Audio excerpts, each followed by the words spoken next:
Sign it before he decides you wasted his morning. Vivian Cross slid the resignation form across Dante Falcone's black marble desk as if she were handing Evelyn Hart her own death certificate. Evie stood on the other side of the desk, a very large plus-size white woman in a cheap navy dress, her soft hands still damp from the rain outside, the unsigned paper trembling only because the room was freezing. Behind Dante's wheelchair, two bodyguards in black suits watched like statues. Above them, a chandelier burned gold over velvet walls, locked doors, security cameras, and the small gold bell beside Dante's gloved hand. Everyone in the room already believed Evie would break. Vivian's smile said it. The guard silence said it. Even the empty assistant chair near the window said it.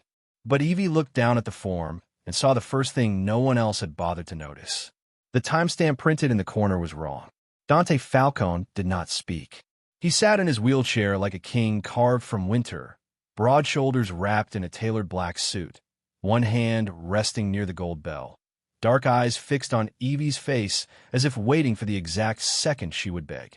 Men in Boston whispered that he controlled the waterfront without standing up, that ships moved when he blinked, that lawyers, cops, and killers all learned to lower their voices when he entered a room. Evie knew only one thing for certain. 12 assistants had come before her, and none had lasted until dinner.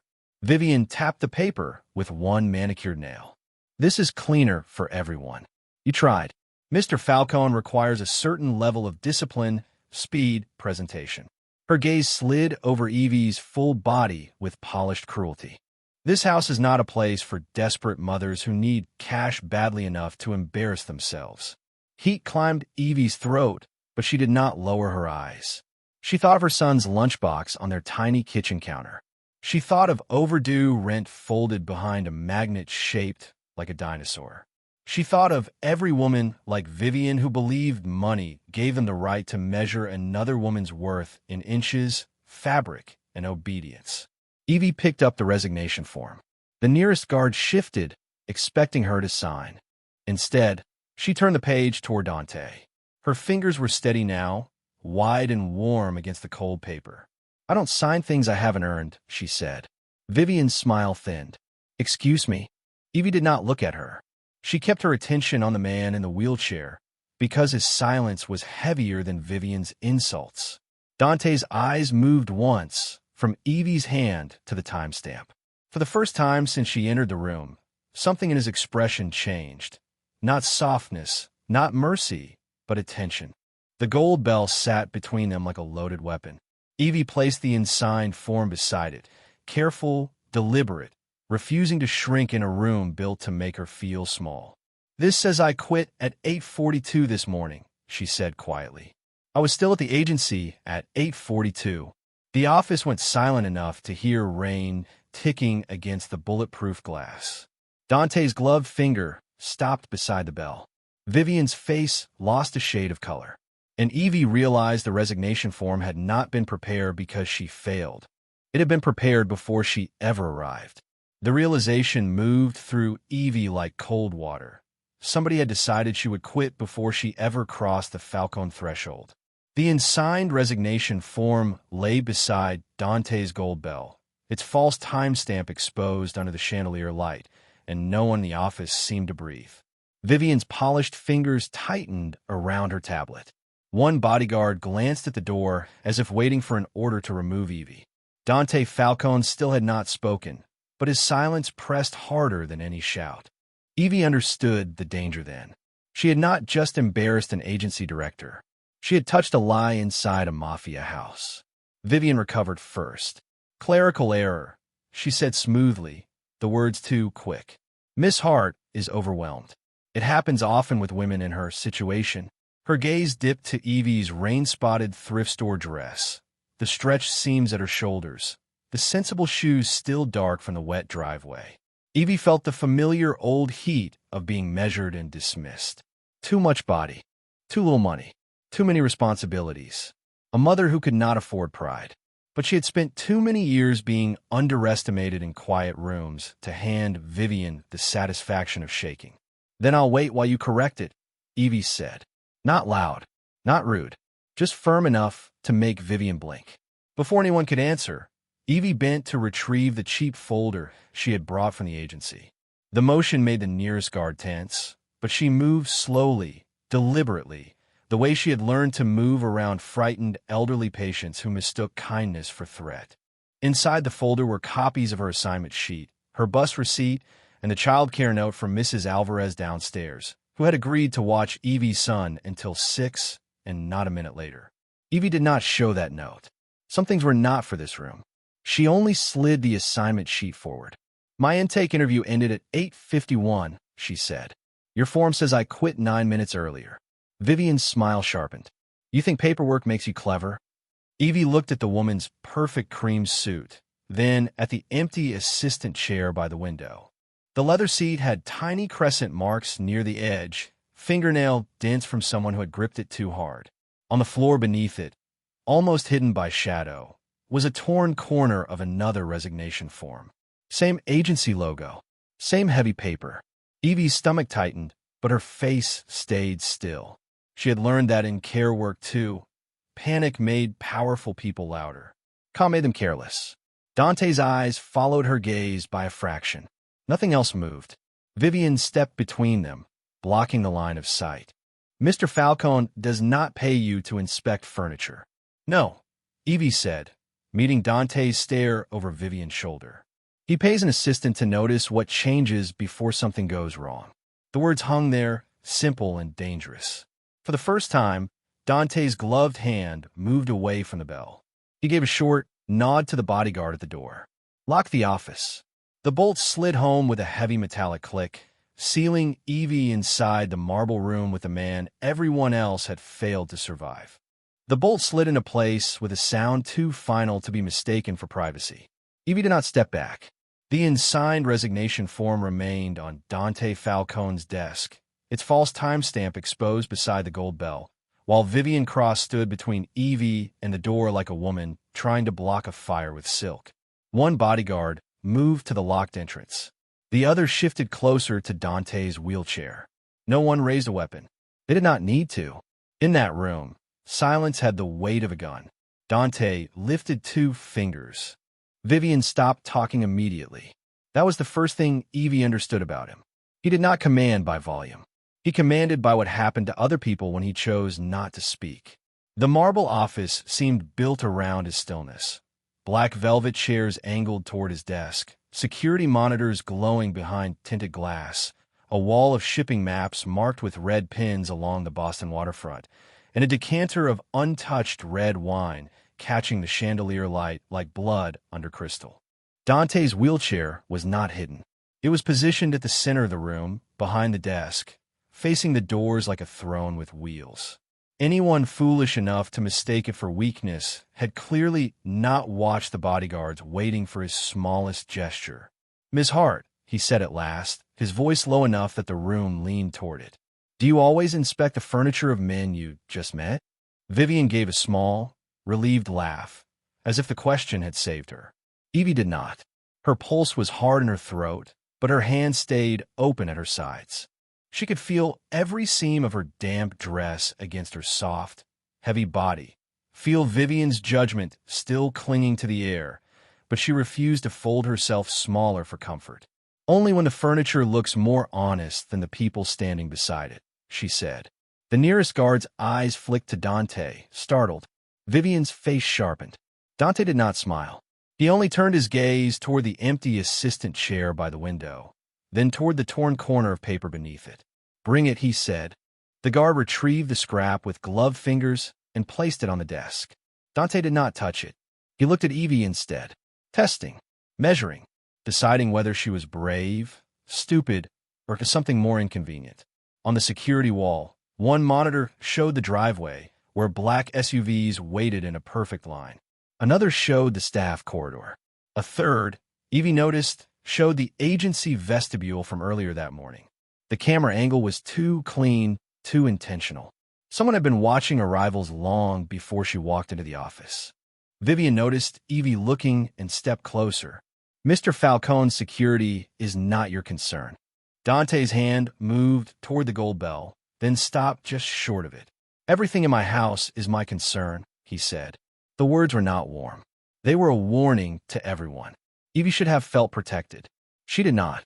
She felt the floor tilt beneath her because she suddenly understood she had not found a clerical error. She had stepped into a system. Dante's eyes settled on her folder. "Open it." Evie held his stare for one breath, then slid out the assignment sheet, keeping the childcare note hidden beneath her palm. The motion did not escape him. Nothing seemed to. Vivian's voice cut in, sweet and venomous. "Careful, Evelyn. Desperate women sometimes confuse attention with importance." The insult landed in front of every man in the room. Dante said nothing. The bell waited. The cameras watched. And then Vivian reached for the unsigned resignation form, as if she had the right to take it back.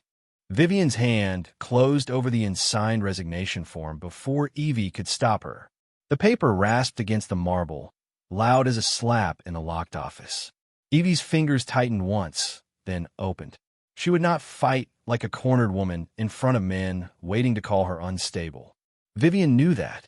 Her smile returned the moment she had the form in her possession, polished and poisonous, and she turned toward Dante's desk as if she were restoring order to a room Evie had dirted simply by noticing too much.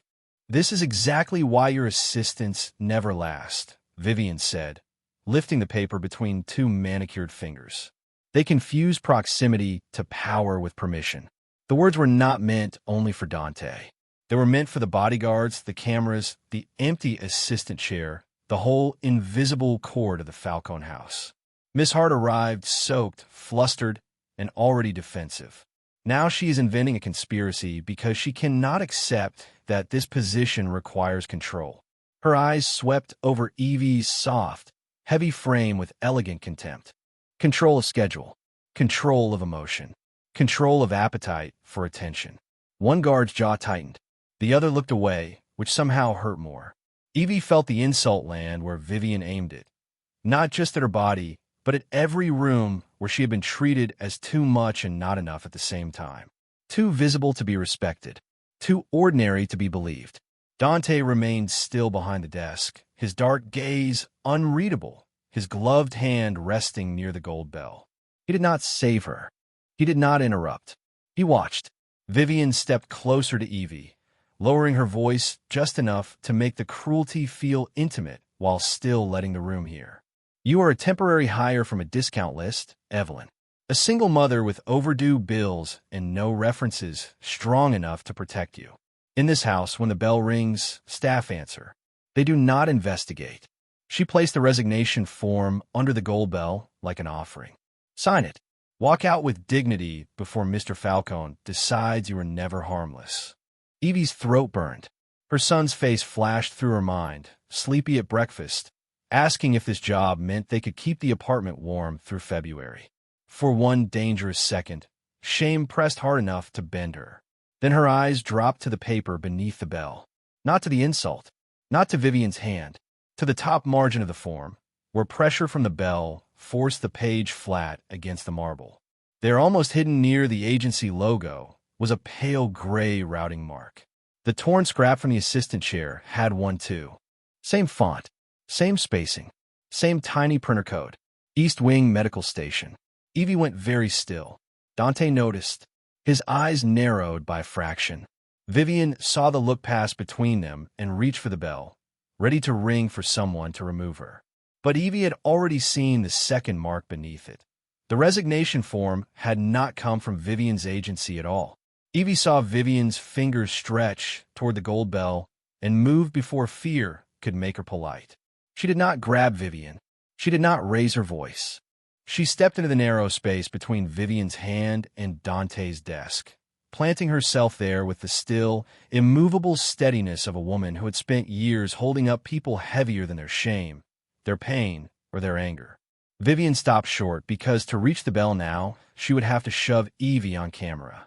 The bodyguards shifted at once. Leather creaked. Hands moved toward jackets. Dante's voice cut through the room like a blade laid flat against skin. Nobody moves. Evie kept her palm near the resignation form. Not on the bell, not on Vivian. Her heart hammered so hard she could feel it in her wrists, but her eyes stayed on the pale gray routing mark near the agency logo. This paper didn't come from cross-domestic placement, she said. Vivian laughed once, sharp and false. Now she's a document expert. No, Evie said. I'm a care assistant. I read intake sheets, medication charts, fall risk notes, shift logs. I check where paperwork comes from because one wrong page can put the wrong person in the wrong room. Her voice stayed quiet, but the office changed around it. The guard by the door stopped, looking bored. The one behind Dante leaned closer to the desk. Vivian's lips parted, then pressed thin. Evie slid her own assignment sheet from the folder and placed it beside the resignation form. The contrast was ugly in its simplicity. Her agency sheet carried Vivian's company header, a front desk scan code, and the morning intake time. The resignation form carried the same logo, but the routing mark at the top margin read EF, MS3. East Wing Medical Station, Printer 3.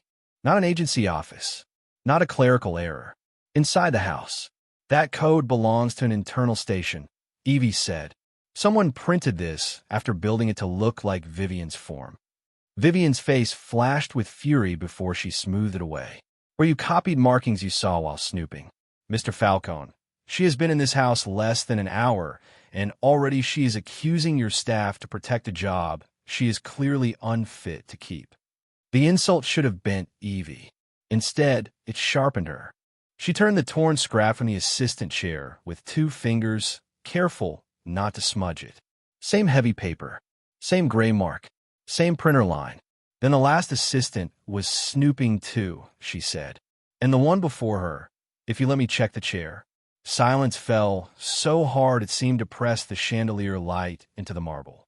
Vivian reached for the resignation form again, but Dante's gloved hand closed over the gold bell before she touched it. He did not ring. He only held it still. For the first time, his eyes were not on Vivian, the guards, or the paper. They were on Evie, not soft, not grateful. Worse than that, interested. Ms. Hart, he said quietly, how many of my assistants do you think actually quit? How many of my assistants do you think actually quit? Dante's question did not sound like curiosity. It sounded like a door opening onto a room full of bodies no one had bothered to count. Evie looked at the resignation form, the torn scrap, the gray routing marks, then at Vivian Cross, whose perfect face had gone too still. The easy answer would have been all of them. The dramatic answer would have been none. Evie gave him the only answer she could defend. I don't know yet, she said, but I know this one was written before I failed, and at least one other piece came from the same printer. The room changed again, slower this time. Not shock. Calculation. Dante's eyes moved from Evie to the security monitors, then to the hallway feed outside the East Wing. His gloved thumb brushed the edge of the gold bell without ringing it. Vivian took one sharp step forward.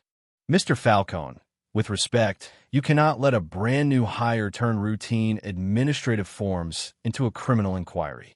Dante did not look at her. I decide what becomes criminal in my house. Vivian swallowed. Evie felt the danger in that sentence, but also the trap. If Dante turned violent now, Vivian would become the victim, and Evie would become the desperate woman who caused chaos on her first day. So Evie forced herself to speak before the room could tilt into blood. Don't accuse anyone yet. Both guards looked at her like she had lost her mind. Vivian almost smiled. Dante's gaze cut back to Evie, cold and unreadable. You give orders now? Evie's pulse kicked, but she held her ground. Her broad shoulders stayed square, her soft body planted beside the desk with the same steady presence that had carried her through midnight care shifts, angry patients, and supervisors who assumed kindness meant weakness. No, she said. I'm telling you what I would do with a medication error. You don't punish the nurse holding the chart until you know who changed the chart. Silence. Then, for the first time, Dante looked at the resignation form as if it had become a weapon pointed at him instead of at her. Explain. Evie slid the assignment sheet, resignation form, and torn scrap into a careful line. Same paperweight. Same fake logo placement. Same internal routing style. But the agency scan code is missing here and here. Whoever made these wanted them to look official from a distance, not survive a second look. Vivian's voice turned brittle. This is absurd. She is making guesses. No, Dante said softly. She is making Vivian nervous. Color rose under Vivian's makeup. The guards did not hide their reaction fast enough. Evie did not enjoy it. She could not afford to. One wrong emotion in a room like this could be used against her. Dante reached for a small black remote near his desk and clicked once. A monitor shifted to a feed of the East Wing corridor. Polished floors, locked medication cabinet. A printer station tucked beneath a framed oil painting. Evie saw the same printer code on a label above the machine. YEF MS3. Dante saw her see it. That was the moment his gaze changed. Not warm, not safe, but precise, focused, no longer looking through her class or her dress or the cheap folder she protected with one hand. Vivian, he said, leave the form on my desk. Dante now. She released it like it had burned her. Dante turned back to Evie. You will review the last 5 assistant files. Evie's stomach tightened. I'll review what you allow me to review during my shift. I'm not signing away my rights, and I'm not missing my son's pickup because your house has secrets. The guard by the door stared. No one spoke to Dante Falcone like that. Dante's mouth did not soften, but something dark and dangerous settled behind his eyes. Respect, maybe, or interest sharpened into risk. He pushed the gold bell away from the center of the desk and slid the resignation form toward Evie instead. Then we start with the secrets that tried to make you quit. Dante slid the resignation form toward Evie, not like a gift, not like mercy, but like a weapon he had decided she was steady enough to hold. Vivian looked at the paper as if it had betrayed her. The bodyguards waited for Dante's next order.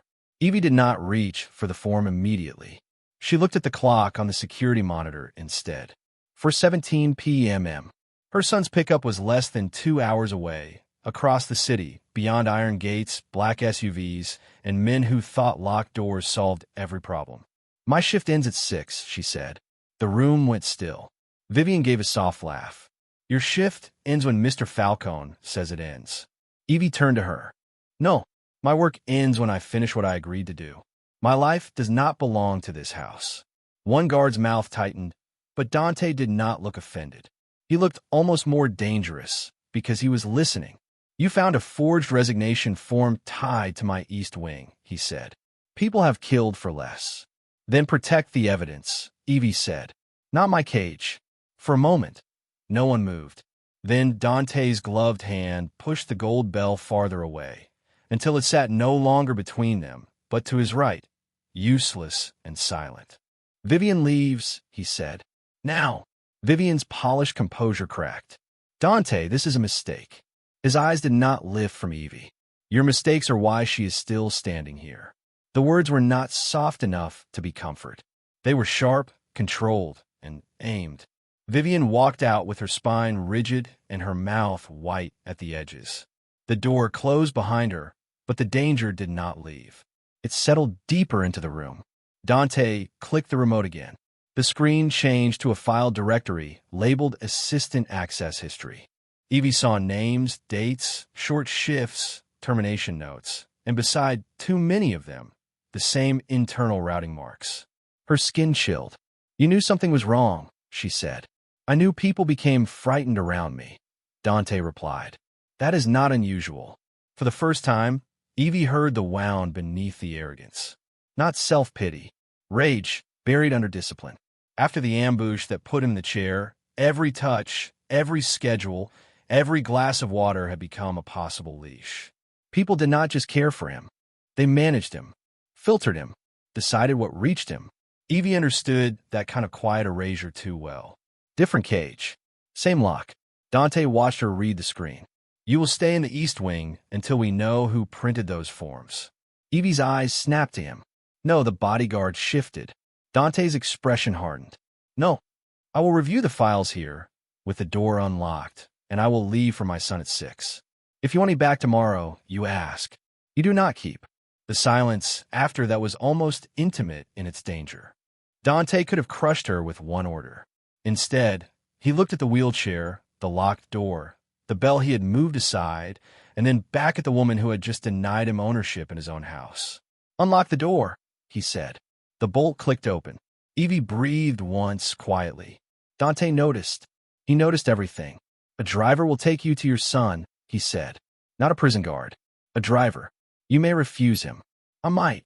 I assumed. The smallest thread of tension pulled between them, dark and reluctant. Not romance yet, but recognition with teeth. Then the phone on Dante's desk vibrated. No name appeared, only a coded dock number from the waterfront. Dante answered without greeting. The voice on the other end was low, male, and smug enough to chill the blood. "Boss, you should know your new assistant has been accessing restricted files." Dante's eyes stayed on Evie as the voice continued. "Enzo says she may be the leak." The word leak hit the office harder than any insult Vivian had thrown. In Dante Falcone's world, assistants could be dismissed, agencies could be sued, but leaks disappeared. Evie felt every bodyguard in the room turn toward her, not with curiosity now, but with trained suspicion. The unlocked door behind her suddenly meant nothing. Enzo's voice purred through the speaker. Restricted files opened under her access. Doc schedule, medical wing logs, internal staff rotations. Convenient, boss, considering she found a piece of paper and suddenly became an investigator. Vivian had not returned, but Evie could hear her fingerprints all over the accusation. Dante did not look away from Evie. "Say nothing you cannot prove," he warned. Evie nodded once. Not because she was obeying him, because he was right. Fear wanted her to defend herself with feelings. Care work had taught her better. Panic killed details. Details save lives. She stepped closer to the monitor, her large, steady presence filling the space beside the desk while the men in black watched her like a problem they might be ordered to solve. Her hand hovered over the mouse, then stopped. "May I?" Dante's eyes narrowed slightly. She had asked permission to touch evidence, not permission to exist. "Do it." Evie opened the access history without rushing. The screen showed her temporary badge number beside 3 restricted files. Vivian would have counted on that being enough. Most people saw a name, a timestamp, a violation, and stopped thinking. Evie did not. She checked the order of entries, the terminal location, the badge issue time, and the staff corridor feed running in the corner. "This says my badge opened the dock schedule at 3:58, she said. "My badge wasn't activated until 4:06. Enzo's voice hardened. "System lag." Evie clicked the next line. "This one says I accessed East Wing medical rotations from Terminal 2. She pointed to the monitor showing the office. "Terminal 2 is behind Mr. Falcone's desk. I was standing in front of it, on camera, holding the resignation form." The guard by the door glanced sharply at the feed. Dante's jaw tightened. Evie kept going before anger could take over the room. "And this third access? Staff rotations at 4:11. She opened the camera angle from the hallway. There, in grainy silence, Vivian Cross stood at the corridor console with her tablet angled low, her cream sleeve bright against the black marble wall. She was not alone. A man's hand entered the frame just long enough to pass her a key card with a silver Port Authority clip. Enzo's line went dead. That silence was more damning than any confession. The room shifted around Evie. Not safe, not yet, but awake. The same men who had looked at her as a liability now looked at the screen as if the floor had opened beneath the house. Dante did not praise her. He did not need to. His gloved hand covered the gold bell and held it still, refusing the old instinct to summon, punish, erase. "You did not access my files," he said. "No, bien sûr. Someone wanted you to think I did before I left for my son. If I had signed that form, the leak would have had my name and your permission to bury me." Dante's eyes darkened, not with pity, but with recognition sharpened in a violence he had not yet released. He pressed one button on the desk phone. "All capos in the West Hall." Vivian Cross found and brought in. "Enzo Bellavita on video, if he still has a spine." Then he looked at Evie, and the entire room waited for his order. Instead, he slid the resignation form, the access log, and the torn scrap toward her. "You will show them," he said quietly. "Not me." The West Hall filled in less than 4 minutes. Men who ran docks, unions, warehouses, and quiet back rooms stood beneath the chandelier in black suits, their eyes moving from Dante Falcone's wheelchair to the woman beside his desk with the unsigned resignation form in her hand. Evie felt every stare. Some were curious. Some were insulted. A few looked at her body first, then her cheap dress, then the folder clutched against her soft stomach, as if a woman like her could not possibly be the reason they had been summoned. That old heat tried to rise in her throat again. She swallowed it and stepped forward anyway. Dante stayed behind the desk. The gold bell sat near his hand, silent. He did not introduce her.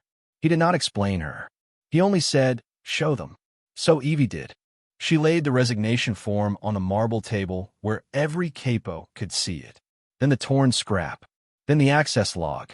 Then the still frame from the hallway camera. Vivian Cross at the East Wing console. A Port Authority keycard passing in her manicured hand. Vivian stood near the doors between two guards, her cream suit immaculate, her face pale with fury.